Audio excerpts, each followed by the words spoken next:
Welcome to Entrepreneur Minds Speak.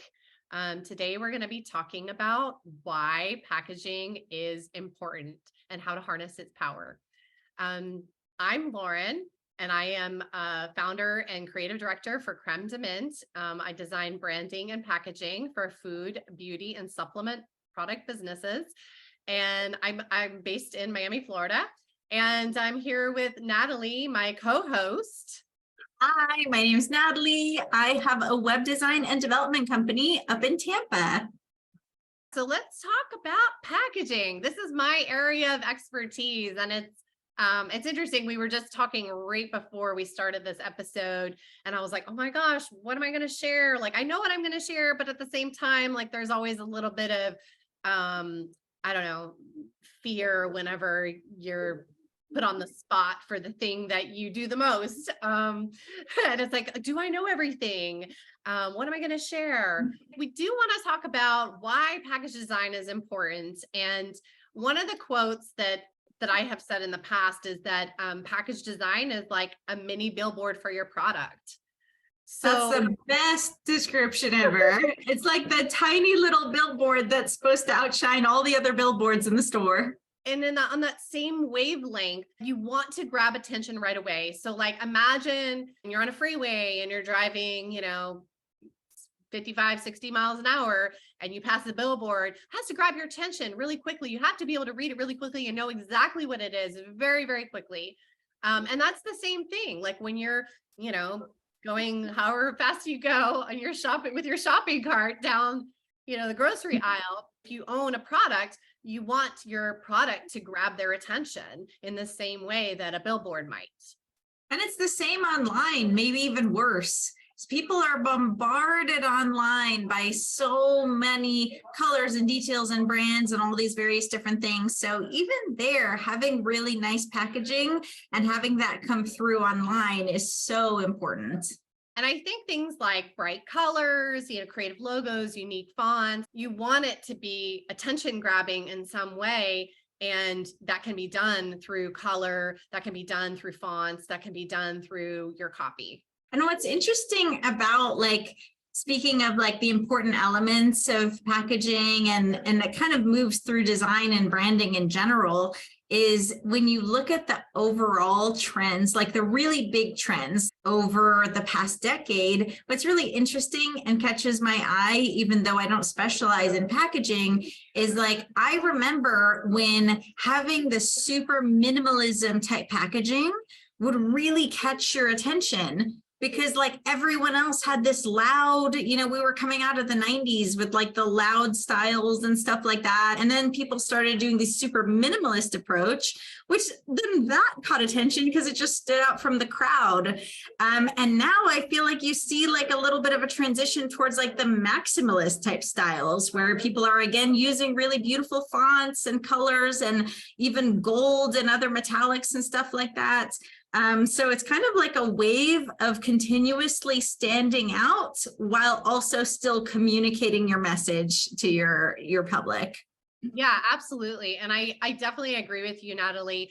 At the same time, I think there's still a place for keeping it simple, for, having the most important information, not having it be too busy. And that sometimes the simplest and cleanest designs are the ones that are going to leap off the shelf. So I think it's important to look at your competition, see what they're doing, and see how you can stand out. Like what will allow your brand to stand out, and how can you build it to be something different and unique in your marketing, in your space. That's a very, very good point. No matter what, it has to stay clear. The message has to be clear above anything else. But that doesn't mean that there isn't a way to, use pattern to grab people's attention and also still have the copy be clear, the information on your packaging be clear to the consumer once they look at it.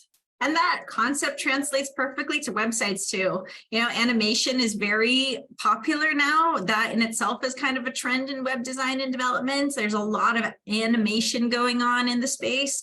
And all of us have been to those websites where there's too much animation and things is just flying out at you and you almost want to click out of it immediately just because it's so overwhelming. I can see some of the appeal to it. It does kind of remind me of like when I'm on TikTok, it's like very attention grabbing, which is nice. But at the same time, like you want to make sure it's grabbing your attention in the right way, that it's taking the right information and not just grabbing your attention without a point. When done right, it can be really enticing and amazing. And when done wrong, it goes really, really wrong. My concern about this, this maximizing direction is that, especially like in websites, we lose some of the user experience. Totally. And I just, I feel like that's going to take them away from the process of getting to your product and buying your product. And, if they're too distracted, they may just not end up doing what you wanted them to do there in the first place. Especially, I feel like that is like the most important point when it comes to e-commerce, because there's a very important part of design, which is the customer's anticipation. Like the customer comes to a place and they anticipate to receive certain information. And if your design, whether that's packaging or a website, doesn't meet any parts of that anticipation, then they don't want to be there. Even if it's very gorgeous and even if it's very fun, that expectation of the information that they're looking for still needs to exist, or else the utilization of it just goes out the drain. Yeah, so you want to use your design wisely, and at the same time, you want to use your copy wisely. So, when you think about a billboard, minimal copy is in the little quick quippy phrases that, make you notice. So the same thing should be on your packaging copy. The same thing should be on your website copy, because you have a limited space and a very limited amount of time to command attention. You want to keep it simple and catchy. Make it clear to people what you do is probably the most, or what the product is. It's hilarious how many websites and how many, I'm sure this happens in packaging as well, don't actually explain what the main purpose of the product is. I was thinking about this product line that does it really well called Anatomicals. And they have little clever slogans on their beauty products. Like theirs is very type driven. And so they have one like cruising for a snoozing for a sleep balm. And they have like stop cracking up for a lip balm. These little catchy pieces of copy that make it fun, that make it endearing, and make it sassy, that just, it grabs you and funny and aligns with their personal values of their brand. So it works. There's the value of having a professional copywriter help you. A lot of people, they want to try, their own taglines or their own copy. And if you're very creative and you like that kind of thing, go for it. But there's absolute value in having a really experienced, fantastic copywriter on your side to help you with this stuff. Yeah, absolutely.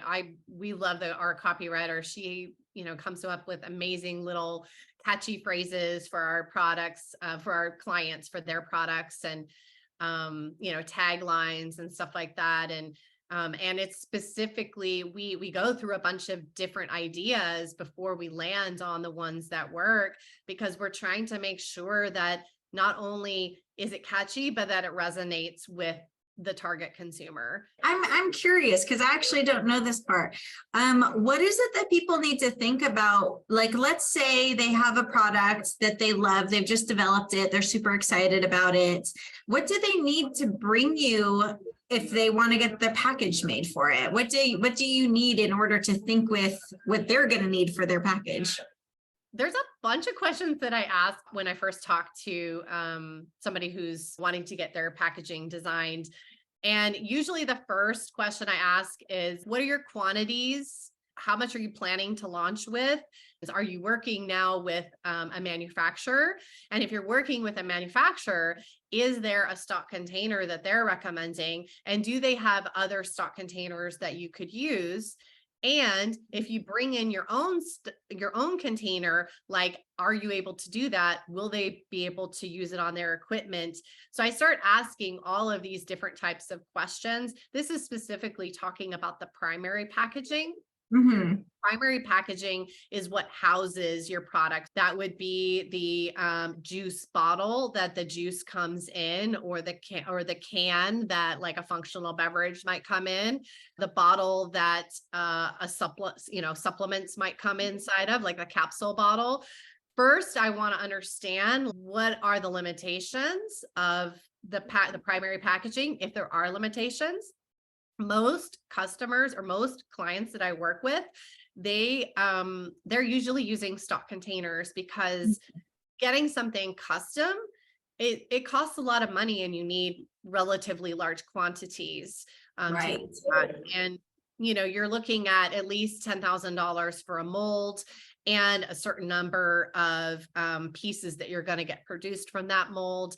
And a lot of times for a lot of people, it doesn't really make sense until they've grown. So I worked with one customer, Express Juice. And if you've been to my website, they're on the homepage, they're on, several other pages. We won a bunch of awards for the designs that we did for them. It was a conversation that I had with the owner that he wanted it to feel it was somehow related to alcohol, like his juice product. He wanted to be able to sell it outside of nightclubs. So he was going to have like this little cart, a little refrigerated cart, and he'd be out there selling, juice at the end of the night. And he wanted it to be, really easy to carry, put it in your pocket. And so we had this idea of it being like a flask. So a flask shape. And at the time, there was absolutely no other products in the juice category that were doing anything other than like a Boston Round or maybe a square container, but that was it. So having this unique shape was really helpful for him and got him noticed. And so it was actually something that was used in a different industry that we brought over to the juice category. And it worked really well because it had a very different feel. We actually had the label go around the side of it instead of the traditional just, it only went around 3 of the sides. It didn't go around the whole thing. So it kind of gave it a different feel. We like this idea of like these like racing stripes at the top and using letters that kind of look similar to the periodic table for the different types of juices. So we brought in a bunch of different elements, and he ended up not really using the carts and selling it at night because he ended up getting so much traction from his package design, from his juices, that he didn't really need to go that extra route. This particular packaging has been so successful for him, and it was a stock container. Now, at some point, we did end up changing and moving it to a custom container that we made out of biodegradable plastic. And so that's amazing. Yeah. And we also made like a wider mouth too, so that it was easier for him to fill it. So we ended up designing it to be a little bit different, but still keeping the integrity of the concept. That's an example of like taking something that is stock, but kind of repurposing it in a way to, make it feel new and make it feel different. And then eventually redesigning it so that it is custom and that it can embrace sustainability as well. There's a lot of challenges around sustainability. We don't want to be greenwashing, so we want to make sure that the packaging is truly sustainable. But the structures are not in place for some of the sustainable solutions that have been created. First of all, like, as if anybody could take one thing out of that, it would be the fact that like a really good design is still good after 10 plus years. Like that just shows like design basics, beautiful aesthetics, correct proportions. When done correctly, you don't need to redesign to do the trends or whatever. You can do it once when you do it really, really well from the start. So like that is an amazing success story just in itself. I feel like this is the kind of stuff that people need to know Even people that have already been in business for a while, but they are looking at getting new packaging, or even more if you're just starting out, because when you're just starting out, you don't know all these little individual things. You don't realize the thought process that has to go into it. There's a lot more work than just, buying a template off, online and like trying to find a manufacturer and making it all meet up. You really need to have an eye for this kind of stuff. Sometimes I'll have people come to me and they haven't started their business yet, but they have an idea and they don't know what steps to go in. The first step is working with your manufacturer. Then after you're working with your manufacturer and you've figured out your formula, figured out, your recipe, or if you're, making it yourself because, a food manufacturer, you might be, working out of a commercial kitchen. You may be doing some of this kind of stuff on your own, but once you're trying to scale it up, you will be working with a manufacturer, and you do need to understand what those costs are going to look like to make sure that you're going to be profitable. Totally. And thinking with that from the beginning, because the amount of businesses that start and they don't realize the costs that are going to go into it. And now they're already, X amount of dollars in. And the only way to keep going is to add another X amount of dollars. That's just the kind of stuff that you want to be able to account for, especially when you're doing anything product based. Yeah, absolutely. So getting back to, talking a little bit more about, how to make your packaging stand out and what's important. One of the things that I really liked is the Share a Coke that the Coca-Cola, where they printed names on Coca-Cola bottles and encouraged buyers to like interact by finding names of people they know, making it kind of like a fun gifting thing, taking selfies, sharing on social media, that type of. That was so smart. That was so genius. So when you're thinking about your product, how can you encourage engagement? So you can try to do it through your packaging, maybe adding some type of QR code or, some sort of gaming to your packaging, making it interesting and shareable. And it really makes a difference as a consumer when you buy something and it arrives in a really beautiful way. It kind of gives you almost like a more personal connection to the brand, I find. Because even if it's a printed insert, and I know it's not handwritten or anything like that, but it's like this little message from the brand to the consumer, a little bit about the brand, like it turns into like kind of an intimate moment, if you could call it that. Yeah, absolutely. And I feel like that whole unboxing experience, when you get a package in the mail and you open it up and it has a scent in it, for example, and so you like the smell of it and, the visuals of it, the feeling of, taking it out and like how it's actually packaged in the box, in the larger shipping box, just that whole experience. You want your customer to feel connected to your brand through these experiences. There's ways to do it, like less expensively, but one of my favorite examples of this is Chanel.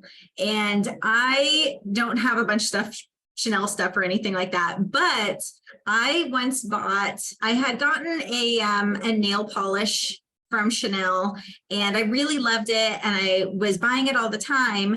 Then the pandemic hit and I didn't buy it from the store. So I bought it online and I noticed that it was the same price online as in the store. So I was like, okay, fine. Ordered it. And I was shocked when it arrived because it arrived so the nail polish we all know the size of a nail polish is very small, right? What arrived was a box that was only a little smaller than a shoe box, large for a nail polish. And of course I was excited because even the box itself had like a big Chanel logo on it, right? Just a cardboard box, but like had a beautiful logo. Cool. I open it. Then there's this beautiful white Chanel box. This is the same kind of boxes that they put their really expensive leather goods in. They're heavy cardstock, beautiful white with the black embossed logo, a bow wrapped around it. So I unboxed that part. And inside, it's like this beautiful tinsel. And then the little nail polish is like in an individual little pocket in the middle. And they gave me like 3 free samples a little note that said, "Thank you, Natalie." Like it was like this huge thing for I think it's $24 nail polish, which is expensive for a nail polish. I can't imagine that it was super profitable for them to create that package for such a small order, which also was free shipping. But the relationship that you get when you spend a small amount of money and you get more than you expect, that it really sets a tone for someone's relationship with the brand. When you put a little something, a little extra effort into something and then they get it, it's like a really positive experience because someone is getting more than they thought they were going to get. And I love that concept. To get like something that, even though I paid for it, it really felt like a gift because of the additional energy that was put into that. Yeah, the additional pampering feel to Yeah. it. Putting in that extra effort like you described and really giving that customer that extra special experience. Like you said, it goes far. I think it's tricky now for luxury brands because there's a lot more of a push for consumers. They want to find products that are wasting less packaging, wasting less water, really products out there that are focusing on that trend. There's one called Bite, and it's it produces like dehydrated toothpaste and mouthwash bits. Wow. Like, that activate when you put them in your mouth so that it eliminates the tubes and plastic containers and stuff like that. And it comes in these apothecary style glass jars and compostable shipping containers. So like they're thinking about the whole cycle of Yes. and like how, these products are impacting our environment. It's becoming more and more important to consumers. I agree. Yeah. It's become more important to me as well. And so I guess like, really thinking about who your target customer is, you want to still give them that luxury experience, but how do you give them that luxury experience while, still thinking about sustainability and really thinking about it, not just greenwashing. That's kind of where like the creativity comes in too, because there was one brand called Typology, and they do skincare things. And I was surprised because they're on a lower price point. And so I wasn't expecting anything special in their packaging. And they sent me, it was very simple packaging, cardboard box. It had straw tinsel, so it was like, it is biodegradable, and all cardboard primary packaging, various different aspects, but very simple insert, but very personal.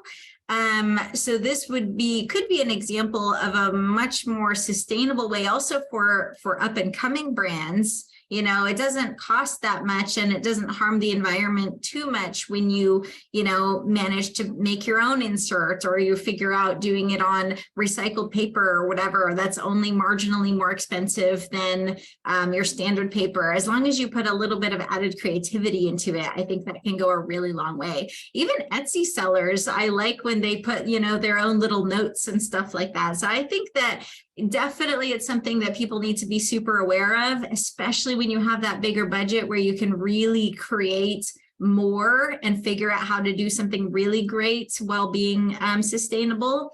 I think it's kind of fun. It's a fun challenge to figure out how to give that personal touch. It's vital for product businesses to think about their packaging and really spend some time making the right decision for their business, for their target customer. Just like a billboard, you want to cut through the noise, get noticed, build relationships, and stick in people's minds. So with that, Totally.